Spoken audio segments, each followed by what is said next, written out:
दोस्तों, कैसे हैं आप सभी लोग। उम्मीद करता हूँ बहुत अच्छे होंगे और अपनी पढ़ाई भी बहुत अच्छे से कर रहे होंगे।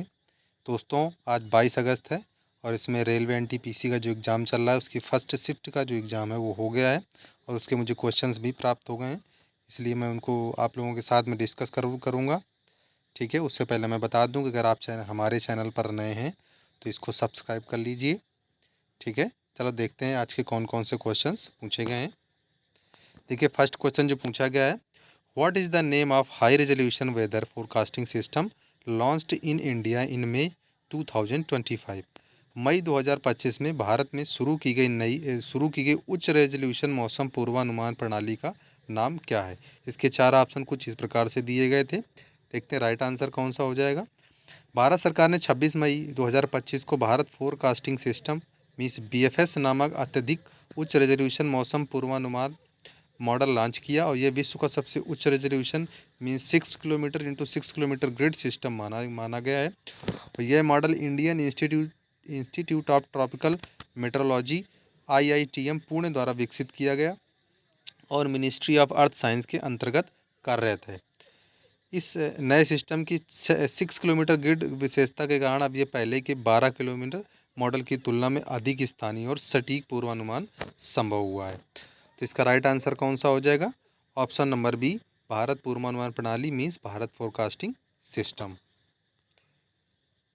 ठीक है, नेक्स्ट क्वेश्चन देखते हैं क्या पूछा गया था।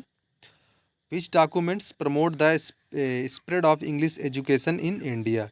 मीन्स भारत में अंग्रेजी शिक्षा की शुरुआत को किस दस्तावेज या अधिनियम से बढ़ावा दिया गया है। देखते हैं इसका राइट आंसर क्या हो जाएगा। देखिए, अंग्रेजी शिक्षा को बढ़ावा देने का जो प्रमुख दस्तावेज था वो था इंग्लिश एजुकेशन एक्ट 1835 मीन्स अंग्रेजी शिक्षा अधिनियम 1835 का। अंग्रेजी शिक्षा अधिनियम 1835 को ब्रिटिश भारत की सरकार ने लागू किया था। इसका उद्देश्य भारत में पश्चिमी शिक्षा और अंग्रेजी भाषा को बढ़ावा देना था। इस अधिनियम के पीछे लॉर्ड विलियम बेंटिंग की सरकार थी, जिसने इस बात पर जोर दिया कि शिक्षा के लिए धन पारंपरिक संस्कृत और अरबी शिक्षा से हटाकर अंग्रेजी शिक्षा में लगाया जाए। इसके साथ ही थॉमस बेम्बिंगटन मैकाले ने मिनट ऑफ इंडियन एजुकेशन पेश किया, जिसमें उन्होंने उल्लेख किया कि अंग्रेजी शिक्षा के माध्यम से भारतीय युवाओं को एक नई सोच और आधुनिक ज्ञान देना चाहिए। तो इसका राइट आंसर कौन कौन सा हो जाएगा इंग्लिश एजुकेशन एक्ट 1835। देखिए, नेक्स्ट क्वेश्चन जो पूछा गया है, which article of the Indian constitution state their directive principle of state policy means DPSPs are non justiciable in courts. Bharat के संविधान का कौन सा अनुच्छेद यह बताता है कि राज्य के नीति निर्देशक तत्व न्यायालय में परिवर्तनीय नहीं है मीन्स इन्फोर्सेबल नहीं है। तो इसके चार ऑप्शन दिए गए थे। देखते राइट आंसर क्या हो जाएगा। देखिए, भारतीय संविधान का अनुच्छेद 37 ये बताता है कि राज्य के जो DPSP हैं न्यायालय में परिवर्तनीय नहीं है। इसका अर्थ है कि राज्य इन सिद्धांतों को लागू करने में विफल रहता है तो कोई भी व्यक्ति इसके खिलाफ अदालत नहीं जा सकता। तो इसका राइट आंसर कौन सा हो जाएगा। Option number C, article 37। देखिए, नेक्स्ट क्वेश्चन जो पूछा गया है, which organization release the corruption perception index in 2025। किसने भ्रष्टाचार सूचकांक 2025 में किस संस्था द्वारा जारी किया गया था। मीन्स जो भ्रष्टाचार सूचकांक 2025 है किस संस्था के द्वारा जारी किया गया था। देखिए, इसके चार ऑप्शन कुछ इस प्रकार से दिए गए थे। पहला ऑप्शन था United Nation, option B World Bank, option C Transparency International and option D International Monetary Fund. तो इसका राइट आंसर कौन सा हो जाएगा। Option number C, Transparency International. ठीक है ना। तो इसमें क्या है, इंडिया किस रैंक पर थी, 96 out of 180 country means Bharat का स्कोर भी कितना था, 38 था। तो इस फैक्ट को भी आप लोग ध्यान रखिएगा। तो इसका राइट आंसर कौन सा हो जाएगा। Option number C, Transparency International. देखिए, नेक्स्ट क्वेश्चन जो पूछा गया है, what is the main reason for the cultivation of wheat in north western plains of India. Bharat के उत्तर पश्चिमी मैदानी क्षेत्रों में गेहूं की खेती का मुख्य कारण क्या है। तो देखिए क्या है, भारत के उत्तरी पश्चिमी क्षेत्रों में गेहूं की खेती का मुख्य कारण क्या है? अनुकूल जलवायु, मीन्स ठंडा तापमान और पर्याप्त नमी। मीन्स गंगा सतलज के मैदानों की अत्यधिक उपजाऊ, जलोढ़ मिट्टी, सिंचाई के पर्याप्त साधन और आधुनिक कृषि तकनीकों का उपयोग है जो इस क्षेत्र को गेहूं की खेती के लिए आदर्श बनाते हैं। तो इसका इसका जो भी आपके ऑप्शंस में जो भी इसका आंसर हो जो दिया होगा वही इसका आंसर हो जाएगा। देखिए नेक्स्ट क्वेश्चन जो पूछा गया है, which institute which institution propose the development of world's smallest semiconductor chip in 2025। 2025 में विश्व की सबसे छोटी सेमीकंडक्टर चिप विकसित करने का प्रस्ताव किस संस्था ने रखा था? जिसके चार ऑप्शन कुछ इस प्रकार से दिए गए थे। देखते इसका राइट आंसर क्या हो जाएगा। 2025 में Indian institute of science means Indian institute of science Bangalore की एक वैज्ञानिक टीम ने सरकार को जो एंगस्ट्रॉम स्केल चिप विकसित करने का प्रस्ताव जमा किया था।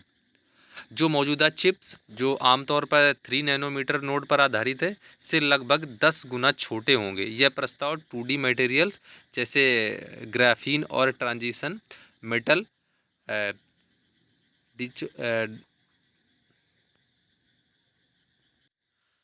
डाइजैल्कोजेनाइड्स पर आधारित था। तो जिसका राइट आंसर कौन सा हो जाएगा? Option number B, Indian institute of science Bangalore. देखिए नेक्स्ट क्वेश्चन जो पूछा गया है, which Indian city hosted the women's kabaddi world cup 2025। महिला कबड्डी विश्व कप 2025 का आयोजन भारत के किस शहर में किया गया था? जिसके चार ऑप्शन कुछ इस प्रकार से दिए गए थे। देखिए राइट आंसर क्या हो जाएगा इसका। महिला कबड्डी विश्व कप 2025 का आयोजन भारत के राजगीर जो कि बिहार में शहर में किया गया था। 2025 की जो 6 एशियाई महिला कबड्डी चैंपियनशिप का आयोजन तेहरान ईरान में किया गया था, जो कि थोड़ा सा ये अलग से फैक्ट है, इसको याद रखिएगा। और यह टूर्नामेंट 4 से 9 मार्च 2025 तक चला और 8 मार्च 2025 को हुए फाइनल में भारत ने ईरान को 32-25 से हराया था। तो जिसका इस क्वेश्चन का राइट आंसर क्या हो जाएगा? Option number B, Rajgir. देखिए नेक्स्ट क्वेश्चन जो पूछा गया है, विच languages did Amir Khusro contribute to the development of. मिस अमीर खुसरो ने किन किन भाषाओं के विकास में योगदान दिया था? तो जिन्होंने किन किन भाषाओं में दिया था? फारसी, हिंदी, उर्दू और खड़ी बोली में दिया था। इसी और इन्हें क्या कहा जाता था? तोताए हिंद, मीन्स भारत का तोता भी कहा जाता था। तो देख लेना जो भी ऑप्शन में आपके दिया गया हो इन चार में से वही इसका राइट आंसर हो जाएगा। देखिए नेक्स्ट क्वेश्चन जो पूछा गया है, what was the verdict of Kesavananda Bharati case 1973।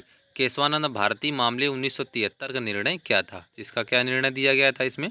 संसद संविधान में संशोधन कर सकती है लेकिन ये वह संविधान की मूल संरचना मीन्स बेसिक स्ट्रक्चर को नष्ट या बदल नहीं सकती है। यही केशवानंद भारती मामले का ऐतिहासिक निर्णय था, जो कि इसका राइट आंसर हो जाएगा। देखिए नेक्स्ट क्वेश्चन जो पूछा गया है, from where does the south west monsoon originate. दक्षिण पश्चिमी मानसून किससे आता है? इसका राइट आंसर क्या हो जाएगा? दक्षिण पश्चिम मानसून जो मानसून की उत्पत्ति होती है वो मुख्य रूप से भारतीय महासागर मीन्स इंडियन ओशियन के पश्चिमी हिस्से खासकर अरब सागर से के क्षेत्र से होती है, जो कि इसका राइट आंसर हो जाएगा।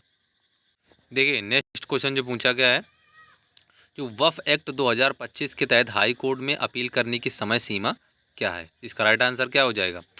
वफ एक्ट 2025 के तहत वफ ट्रिब्यूनल के फैसले के खिलाफ हाई कोर्ट में अपील करने की समय सीमा 90 दिन है।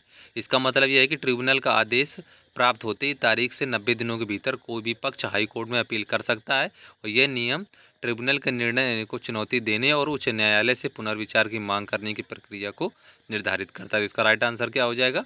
90 दिन। देखिए इस तरह ये नेक्स्ट क्वेश्चन जो पूछा गया है, who was named the best football player by AIFF in 2025। 2025 में AIFF द्वारा सर्वश्रेष्ठ फुटबॉल खिलाड़ी के रूप में किसे चुना गया था? जिसके चार ऑप्शन कुछ इस प्रकार से दिए गए थे। देखिए AIFF का फुल फॉर्म क्या होता है?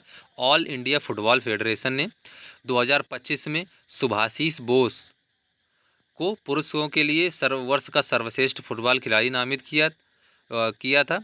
और वे जो क्या है मोहन बागान सुपर जायंट्स के कप्तान और एक डिफेंडर है। तो इसका राइट आंसर क्या हो जाएगा? Option number B, option number B Subhashish Bose. देखिए नेक्स्ट क्वेश्चन जो पूछा गया है, what was the main objective of first 5 year plan. पहली पंचवर्षीय योजना का मुख्य उद्देश्य क्या था। देखो देखिए जो पहली पंचवर्षीय योजना कब शुरू हुई थी, 1951 से 1956 तक थी। इसका मुख्य उद्देश्य कृषि विकास करना था। इस योजना के दौरान भारत ने आर्थिक वृद्धि दर 2.1% का लक्ष्य रखा था, जबकि वास्तविक वृद्धि जो कितनी रही थी 3.6% रही थी। यह योजना हेरोल्ड डोमर मॉडल पर आधारित थी और जवाहरलाल नेहरू इसके अध्यक्ष थे। तो इसका राइट आंसर क्या हो जाएगा, कृषि विकास। देखिए नेक्स्ट क्वेश्चन जो पूछा गया है, how many acts have been amended by introducing the union जो टेरिटरीज एक्ट इन 2025। संघ राज्य क्षेत्र अधिनियम मीन्स यूनियन टेरिटरी एक्ट पेश करने से कितने अधिनियमों में संशोधन किया गया है। देखिए इसके जो 4 ऑप्शन दिए गए थे, देखते हैं कितने कितने संशोधन किए गए हैं।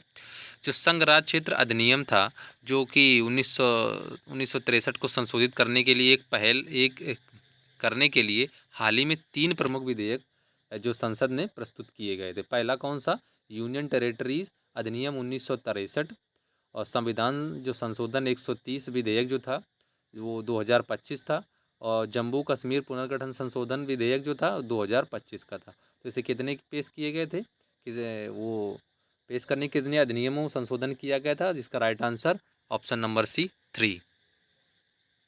देखिए नेक्स्ट क्वेश्चन जो पूछा गया है, who introduced the railway amendment bill in Rajya Sabha. Rajya Sabha में रेलवे संशोधन विधेयक किसने प्रस्तुत किया था। इसके 4 ऑप्शन कुछ दिए गए थे इस प्रकार। जो देखिए राइट आंसर क्या हो जाएगा, रेलवे संशोधन विधेयक 2025 को राज्यसभा में 10 मार्च 2025 को प्रस्तुत किया था। और किसने प्रस्तुत किया था, जो हमारे रेल मंत्री हैं अश्विनी वैष्णव ने।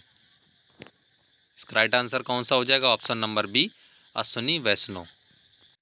देखिए नेक्स्ट क्वेश्चन जो पूछा गया है, व्हाट इज द शॉर्टकट की for change and select in file और फोल्डर। फाइल या फोल्डर में चयन करने और नाम बदलने की शॉर्टकट की क्या है। देखिए इसका जो 4 ऑप्शन कुछ इस प्रकार दिए गए, इसका राइट आंसर कौन सा हो जाएगा, ऑप्शन नंबर ए F2। देखिए नेक्स्ट क्वेश्चन जो पूछा गया है, littoral forest belongs to. Littoral forest किससे संबंधित है, जिसके 4 ऑप्शन कुछ इस प्रकार से दिए गए थे। देखते राइट आंसर क्या हो जाएगा। जो देखिए जो लिटोरल फॉरेस्ट कोस्टल या तटीय क्षेत्र के करीब पाए जाते हैं, और इन्हें मैंग्रोव वन भी कहा जाता है। और ये नमकीन पानी वाले दलदलों और नदी मुहानों में उगते हैं। इनके पौधे नमक सहने वाले होते हैं, जैसे कि मैंग्रोव के पेड़। तो इसका राइट आंसर कौन सा हो जाएगा, ऑप्शन नंबर ए मैंग्रोव। देखिए नेक्स्ट क्वेश्चन जो पूछा गया है, इन विच ईयर वाज स्वर्ण जयंती ग्राम स्वरोजगार योजना लॉन्च्ड। स्वर्ण जयंती ग्राम स्वरोजगार योजना किस वर्ष शुरू की गई थी। देखिए क्या है इसमें, स्वर्ण जयंती ग्राम स्वरोजगार योजना SGSY भारत में 1919 में शुरू की गई थी। और यह योजना ग्रामीण गरीबों को स्वरोजगार के अवसर प्रदान करने, उन्हें स्वयं सहायता समूह में संगठित करने और गरीबी रेखा से ऊपर लाने के उद्देश्य से बनाई गई थी। और इसका नाम, इस योजना का नाम बाद में बदल दिया गया, जिसका क्या कर दिया गया था, NRLM the national rural livelihood mission in 2011 में इसका नाम बदल दिया गया था। ठीक है, तो इसका राइट देख लेना, इसका जो भी ऑप्शन में होगा वही इसका राइट आंसर हो जाएगा। देखिए नेक्स्ट क्वेश्चन जो पूछा गया है, human development index was prepared by Amartya Sen and whom. Human development index means मानव विकास सूचकांक अमर्त्य सेन और किसके द्वारा तैयार किया गया था। तो किसके द्वारा और किसके द्वारा तैयार किया गया था। देखिए मानव सूचकांक विकास जो को पाकिस्तानी अर्थशास्त्री महबूब उल हक और भारतीय अर्थशास्त्री अमर्त्य सेन द्वारा 1990 में विकसित किया गया था। और इसे संयुक्त राष्ट्र विकास कार्यक्रम means UNDP union national development programme द्वारा प्रकाशित किया गया था। इसका राइट आंसर कौन सा हो जाएगा, महबूब उल हक। देखिए नेक्स्ट क्वेश्चन जो पूछा गया है, which is known as convectional rain. संवहनी वर्षा किसे कहते हैं, जिसके 4 ऑप्शन कुछ इस प्रकार से दिए गए थे। देखिए संवहनी वर्षा मीन कन्वेंशनल रेनफॉल जमीन के गर्म होने से होती, जिससे हवा गर्म होकर ऊपर उठती है, ठंडी होती है और संघनित होकर बादल बनाती है, इससे वर्षा होती है। इसलिए सही उत्तर क्या हो जाएगा, option number A heating of land means जमीन का गर्म होना। Option number A is the right answer. देखिए नेक्स्ट क्वेश्चन जो पूछा गया था, how many Khelo India centre have been established by Delhi government. Delhi सरकार द्वारा कितने खेलो इंडिया सेंटर स्थापित किए गए हैं। इसके चार ऑप्शन कुछ इस प्रकार दिए गए थे, तो कितने किए गए हैं। दिल्ली सरकार ने पूरे शहर में 6 खेलो इंडिया सेंटर स्थापित करने की योजना बनाई है। तो इसका राइट आंसर क्या हो जाएगा, ऑप्शन नंबर बी 6। देखिए नेक्स्ट क्वेश्चन जो पूछा गया है, Jhumar dance is a folk dance of which state. Jhumar नृत्य किस राज्य का लोक नृत्य है। तो देखिए झूमर जो नृत्य है मुख्य रूप से असम की चाय मजदूर समुदायों का पारंपरिक लोक नृत्य है, और यह मुख्यतः फसल कटाई के मौसम, शादी समारोह और सामाजिक समारोह में किया जाता है। हालांकि झूमर नृत्य का मूल झारखंड है और आसपास के क्षेत्रों में जनजाति समूह है, लेकिन ये असम के चाय बागानों के समुदायों में लोकप्रिय है और इसलिए इसे असम का लोक नृत्य माना जाता है। तो इसका राइट आंसर क्या हो जाएगा, असम। देखिए नेक्स्ट क्वेश्चन जो पूछा गया है, what was the British objective in making India a colony. Bharat को उपनिवेश बनाने का ब्रिटिश का क्या उद्देश्य था। तो क्या था, बिगड़ी हुई अर्थव्यवस्था और वाणिज्य का नियंत्रण प्राप्त करना, भारतीय संशोधनों का शोषण करना और ब्रिटिश वस्तुओं के लिए नए बाजार तैयार करना ब्रिटिशों का मुख्य उद्देश्य था। देखिए नेक्स्ट क्वेश्चन जो पूछा गया है, which doctrine challenge the right to privacy. निजता का अधिकार को चुनौती कौन से वाद ने दी थी। देखिए निजता के अधिकार को भारतीय संविधान ने मौलिक अधिकार के रूप में मान्यता मिलने से पहले इसे लेकर कई चुनौतियों और विवाद थे। निजता के अधिकार को सबसे अधिक चुनौती न्यायिक परिस्थिति में जुडिशियल डॉक्ट्रिन और राज्य की निगरानी एवं सुरक्षावादों means state surveillance and security doctrine ने दी थी।